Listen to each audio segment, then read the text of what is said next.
setiap Bapak Ibu membaca, ada bacaan-bacaan yang ragu cara bacanya, silahkan digaris, ya, digaris, ditandai, tanyakan. Ya, ada Ustadz banyak, ada Ustadz Fauzi. Ya, Ustadz Fauzi ini secara historis guru kami, Pak, guru saya, karena bapaknya dosen saya di PTI.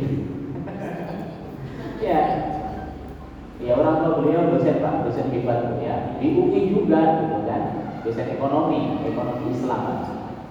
Ya, Ustadz Fauzi, namanya Ustadz Ikhwan Fakir Basri, ya, itu dosen kami. Ya, ada Ustadz Fauzi, ada Ustadz Isya, atau Ustadz Kasim yang lainnya, bahkan ada Ustazah baru, ya kan? Ya silakan tanya. Ya, saya nggak batasi harus tanya ini, pokoknya tanya. Kalau nggak puas, tanya lagi sama yang ini. Tapi syaratnya Bapak Ibu, kalau tanya sesama guru jangan sifatnya ngadu. Jangan sifatnya apa? Ngadu. Tapi kata ini begini, jangan. Karena bisa jadi guru ini memiliki referensi yang berbeda, dan semuanya benar. Baru setelah itu Bapak Ibu pilih kira-kira yang paling serp yang mana, yang chemistry-nya masuk itu yang mana. Jangan ngadu, tapi kalau Ustaznya begini, jangan sekali-kali seperti itu. Saya yakin semua yang ngajar hasil itu, Pak, itu memang sudah qualified, memang sudah kompeten di dalam bidangnya masing-masing, punya referensi seperti itu. Ya, kalaupun keliru atau sabun tulisan, apa itu sabun tulisan, Pak? Sabun tulisan itu salah ucap, Pak. Yang dalam pikirannya apa, tapi yang diucapkan apa? Yaitu sangat manusiawi. Sangat apa, Pak? Sangat manusiawi. Yang kita bukan malaikat loh, Pak. Ya, kalau malaikat malah repot, Bapak Ibu, ya. Kalau gurunya malaikat repot, ya. Bapak Ibu nggak bisa tidur, bisa demam malah. Karena Nabi saja ketemu malaikat langsung demam, ya kan, Pak? Ya, Nabi itu pertama kali ketemu malaikat demam berhari-hari, Pak. Meriang. Sampai tidur aja ngambil selimut nggak kuat, harus diselimuti sama Siti Khadijah. Makanya kalau yang ngajar malaikat ada hari Pak. Apalagi malaikat itu kakinya nggak injek lantai, Pak. Ya kentayangan. Belum lagi kalau menampakkan apa, Pak? Menampakkan sayapnya. Ada berapa sayap malaikat, Pak? Setiap malaikat punya sayap berapa? Ada dalam surat Fatir. Alhamdulillahi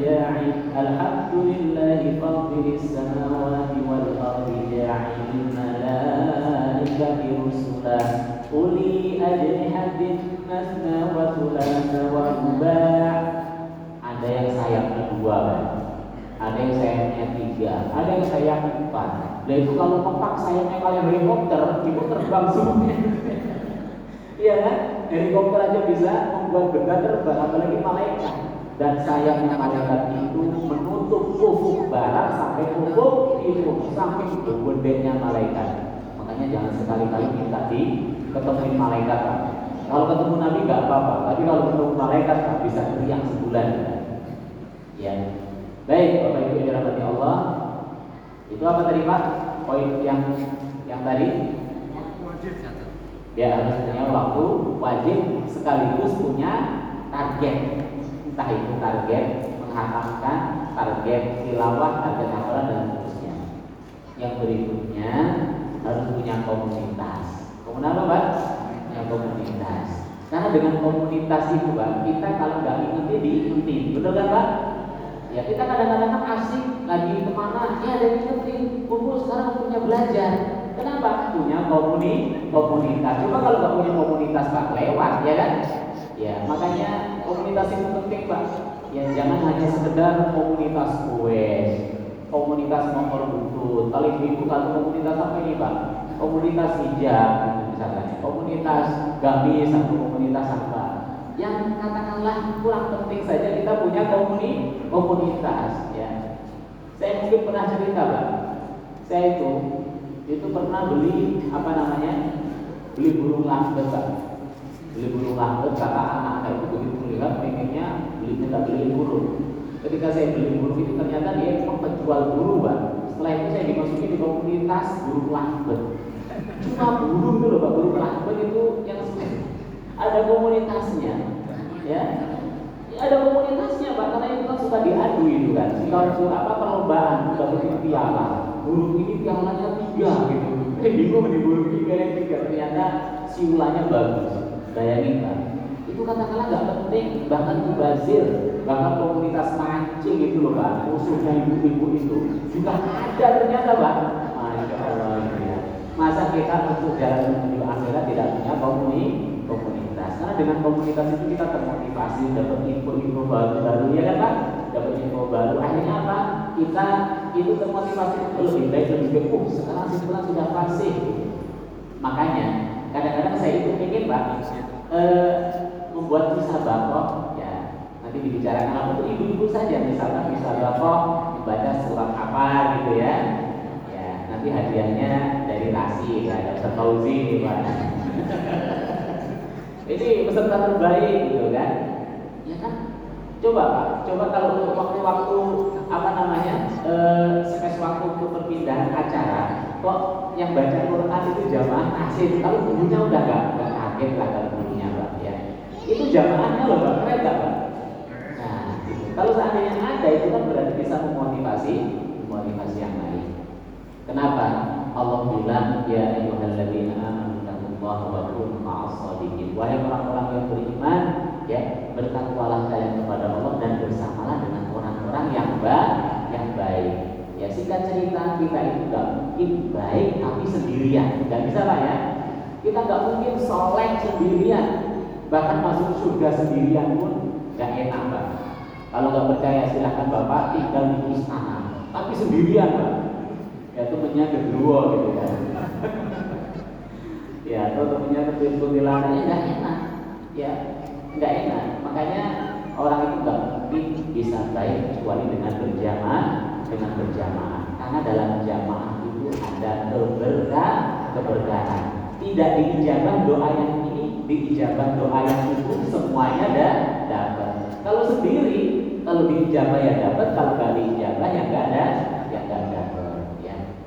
Makanya Nabi itu senantiasa mengatakan, alaikum bil jamaah. Kalian harus hidup berjamaah dalam hal apapun. Tentu hal ini yang dimaksud adalah tolong menolong dalam kebaikan dan takwa. Ta'awanu 'alal birri wat taqwa. Bukan berjamaah dalam permusuhan dan kemaksiatan. Baik Bapak Ibu, yang berikutnya jangan lupa berdoa. Jangan lupa Pak, jangan lupa berdoa. Pernah nggak Bapak Ibu berdoa khusus supaya mahir gitu Pak? Pernah Pak ya? Ya. Ya minimal kalau nggak ada doa yang spesial, doa yang umum. Allahumma arhamna bil Qur'an.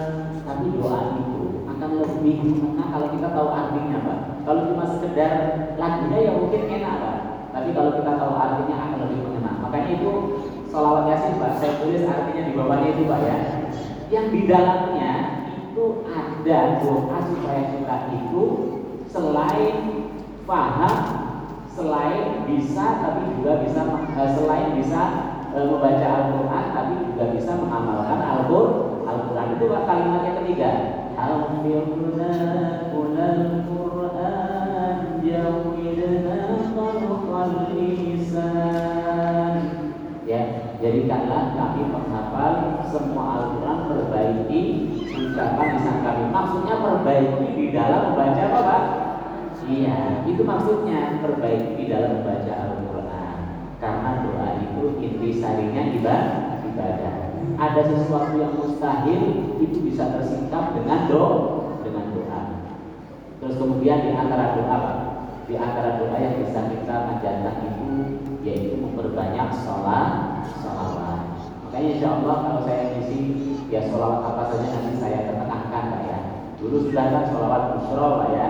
Sudah pada hafal semuanya, alhamdulillah. Sekarang sholawat Yasin, nanti sholawat yang lain yang nggak populer ya. Tapi di kalangan kita populer. Kalau sudah populer kan tinggal ikutin yang ada saja. Baik, kenapa sholawat? Jadi doa kita itu Pak, ketika naik ke langit itu akan terhalang oleh tabir. Oleh apa? Oleh tabir. Yang tabir itu hanya bisa dibuka dengan membaca sholawat. Ya, makanya kenapa di sana ada jamaah yang hobinya sabar hari sholawatan. Ya kita harus timbang Pak. Jangan cuma sholawatan. Ya kalau sholawatan itu istilahnya begini Pak. Kalau cuma sholawatan itu hanya ada insinyurnya tapi nggak ada materialnya. Jadi bangunan nggak Pak? Nggak jadi bangunan. Jadi kita itu usaha ini, ikhtiar ini adalah materialnya. Apa Pak? Materialnya. Sedangkan sholawat itu adalah insinyurnya yang nanti akan menjadi sebuah bangunan. Atau bahasa lainnya yang dimana ikhtiar kita berbangsa itu dikabuli jawab oleh Allah Subhanahu wa Ta'ala. Baik, kurang lebih itu Bapak Ibu ya. Karena Nabi bersabda, kullu du'ain mahjubun hatta yusalli ala Muhammad wa ali Muhammad. Setiap doa itu akan terhalang. Bukan berarti gak diterima Pak, tapi tertutup untuk masuk gitu Pak ya. Sampai kapan? Sampai yang berdoa itu memanjatkan sholawat ya. Baik, sedikit saya tambahin. Kan dalam Al-Quran disebut Innallaha wa malaikatahu yusholluna 'alan nabi ya ayyuhalladzina amanu shallu 'alaihi wa sallimu taslima. Sesungguhnya Allah Subhanahu wa Ta'ala bersolawat kepada Nabi, malaikat pun bersolawat kepada Nabi. Maka dari itu wahai orang-orang yang beriman, panjatkanlah solawat kepada Nabi. Pertanyaannya, apa makna solawat Allah kepada Nabi? Apa makna solawat malaikat kepada Nabi? Dan apa makna solawat manusia kita kepada Nabi? Tahu semua Bapak Ibu? Ya, gimana Pak? Yang tahu yang manusia aja. Ya, betul. Berarti masih ada dua lagi nih. Apa itu? Ibu aja tadi sudah jawab satu. Kalau sholawat manusia kepada Nabi itu maksudnya kita berdoa. Yang nantinya doa itu akan kembali kepada kita berbentuk syafaat. Ya. Masih ada dua lagi Pak. Hadiahnya boleh pulang duluan nih sambil bawa kuis banyak-banyaknya. Makna sholawat Allah kepada Nabi itu artinya, ya, Allah itu ingin menambahkan nikmat. Apa Pak? Menambahkan nikmat. Mengingat Nabi itu umatnya banyak, gitu kan Pak? Kalau nikmatnya sedikit, nanti gak bisa bagi-bagi syafaat. Kan logikanya begitu, ya. Jadi sholawat Allah kepada Nabi itu bukan berarti Allah memuji makhluknya sendiri, tidak, tapi ingin menambah nikmat. Kalau dalam kitab Aqidatul Awam disebutkan, ya, as-salatu minallah, ya, as-salatu minallahi ila nabiyyi bi makna ziyadatul ni'mah wal ihsan wal sanah. Allah ingin menambahkan karunia kepada Nabi supaya Nabi bisa memberi syafaat umatnya sebanyak-banyaknya. Ya. Yang kedua, makna sholawat malaikat kepada Nabi, yaitu malaikat itu ada yang tugasnya memintakan ampun kepada siapa Pak? Kepada Nabi. Minta ampun kepada Allah untuk siapa? Untuk Nabi. Allah malaikat minta ampun untuk Nabi. Ya, malaikat minta ampun kepada Allah untuk Nabi supaya Nabi itu benar-benar makhluk yang paling bersih.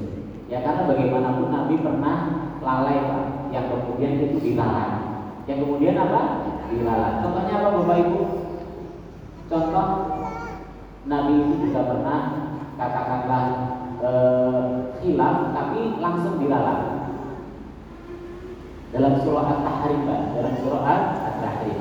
Ya ayyuhan nabiyyu lima tuharrimu ma ahallallahu lak tabtaghi mardata azwajika wallahu ghafurur rahim.